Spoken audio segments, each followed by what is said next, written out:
All righty, good afternoon, everyone. Joined here with manager Bud Black from Wrigley Field. If anyone would like to get us started with our first question, we'll get rolling. Hey, Grote, go ahead. Yeah, buddy. Hey, I might be jumping the gun here a little bit. Let's say probably. With a week left in August, I'm probably jumping the gun. But you are coming up here. You're starting a long road trip. A lot of games, a lot of days too. What do you have you kind of hinted at this the other day. Do you have a plan for September? Are you expecting call-ups? I know it's a little different this year. We're expecting call-ups. We will add 2 guys. I think you might be. We can go to 28. Oh, is that the rule? I've lost track. Yes, we can. Okay. Nick, this is different this year. We can't just expand to 40 or bring 10 guys or how many guys you want to bring up to 40. Every team can only bring 2. That's part of an agreement that was made between the union and the players association, the owners.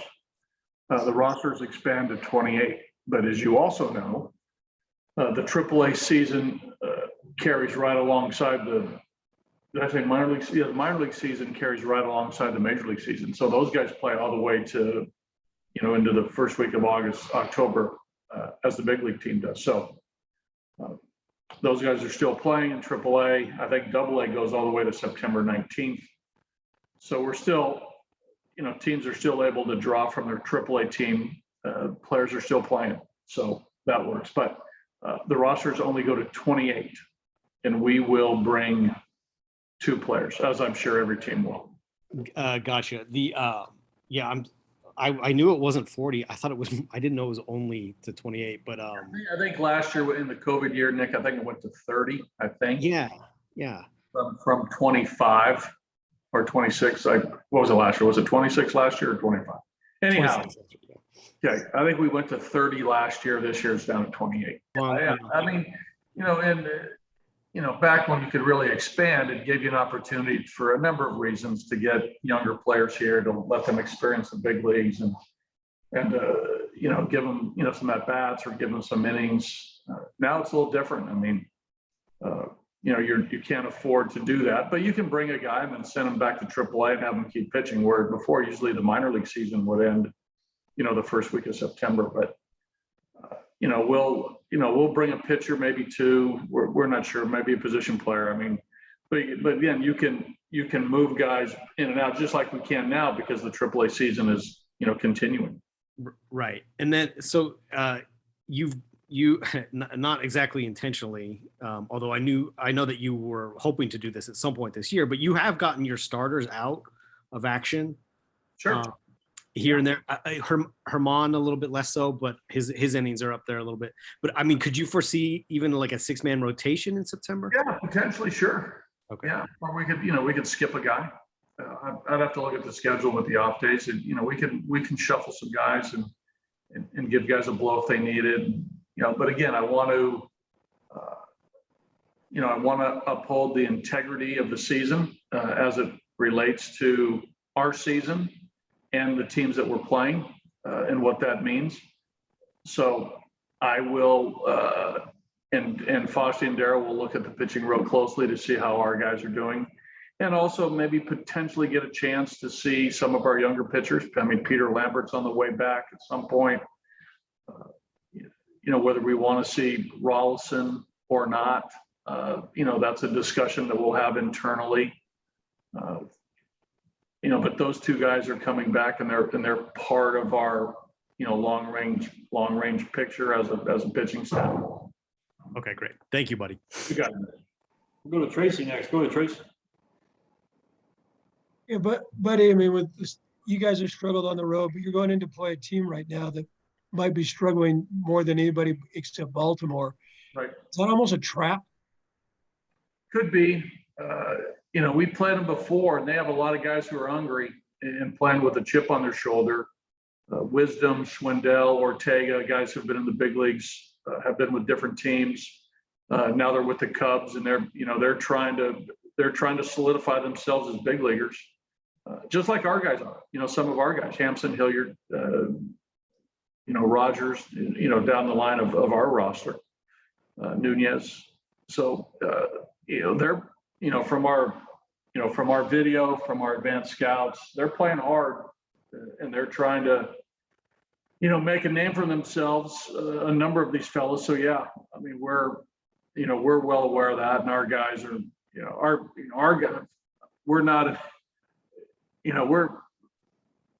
our guys are playing hard because they want to do well, because they got, they're looking out for their future too. Thank you, sir.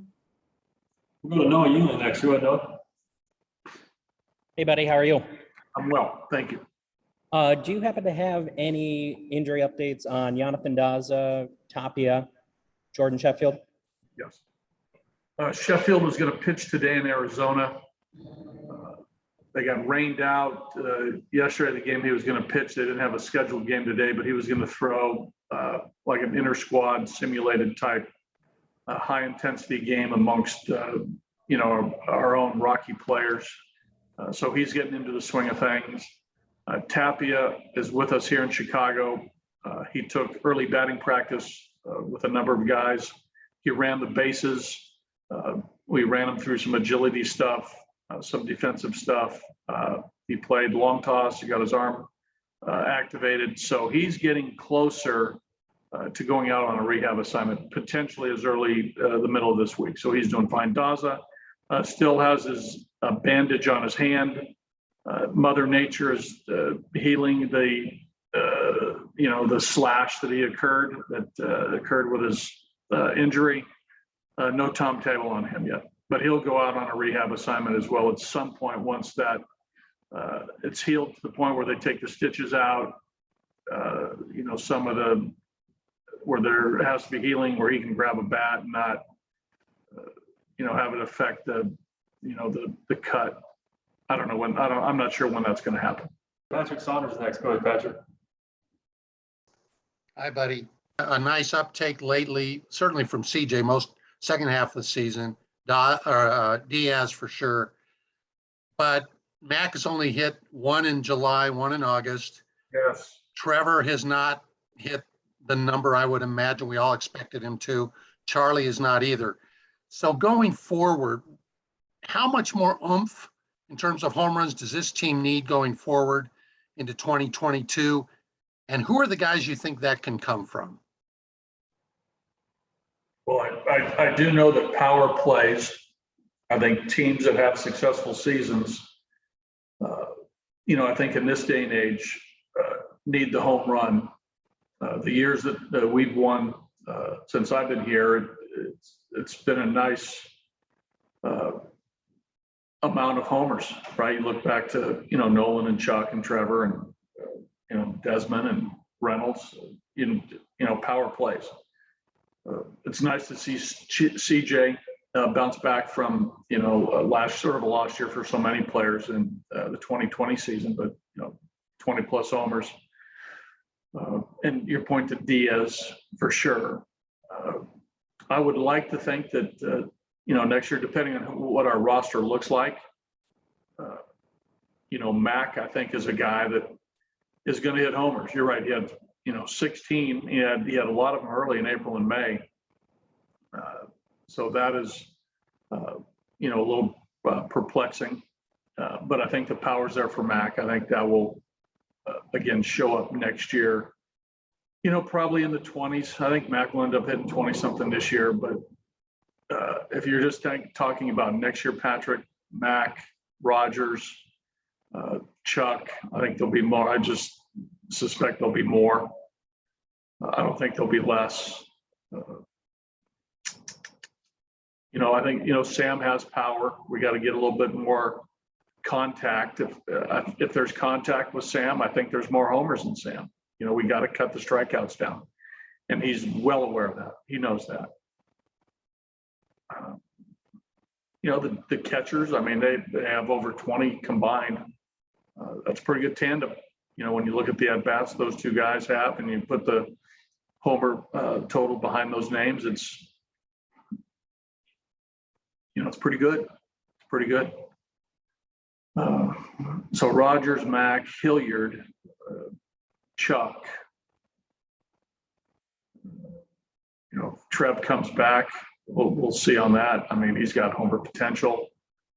I mean, Connor Joe has, he has some sneaky power. What's he got? 7 or 8, I think, in 150 at bats. That's pretty decent, that ratio. But we need to hit more homers for sure, and we need to hit more homers on the road. I talked to Rymack earlier today, and I asked him about Do you have any answers?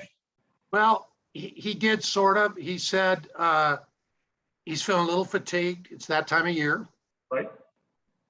He says he thinks his swing has gotten a little too long, and he thinks when that happens to him, his power seems to vanish a little bit.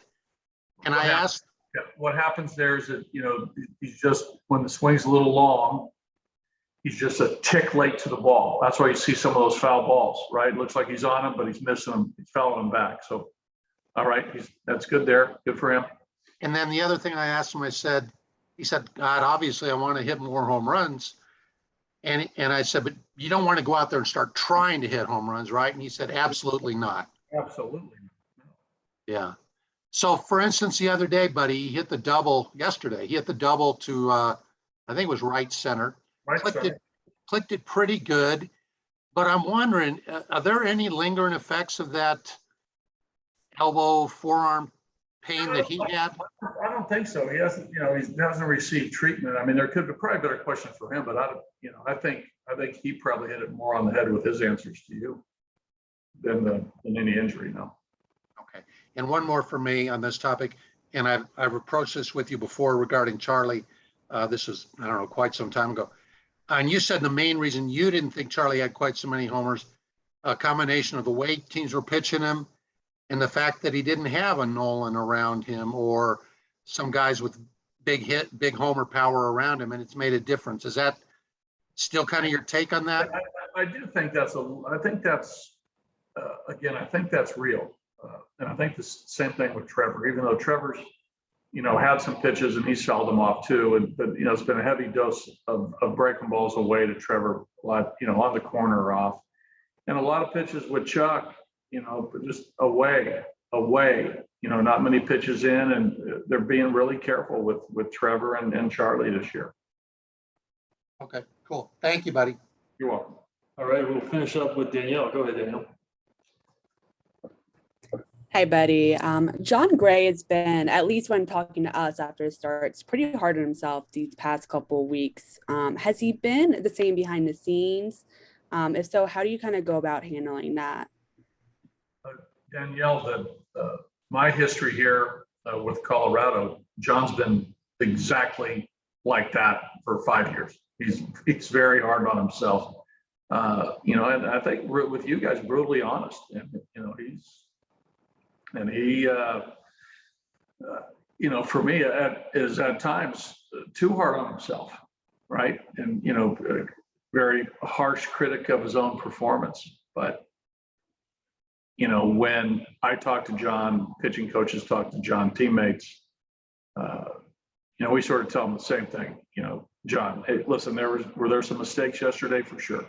Every game, a pitcher can look at certain pitches, certain innings, certain at bats, certain events that led to a negative outcome. But I thought John wasn't quite as crisp yesterday. They bunched some hits together when they got their 3 runs, and really the 2 walks late in the game.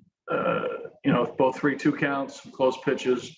John didn't execute or throw a strike when he needed to, and that came back to bite him. But he wasn't as bad as probably he made himself out to be yesterday. But that's what John does. John's very, he's always extremely critical of his own performance. I mean, critically evaluating his own performance, which I think I'd rather have it that way than the other way, where a pitcher is not, a good self-evaluator and, thinks that he threw the ball great when he didn't.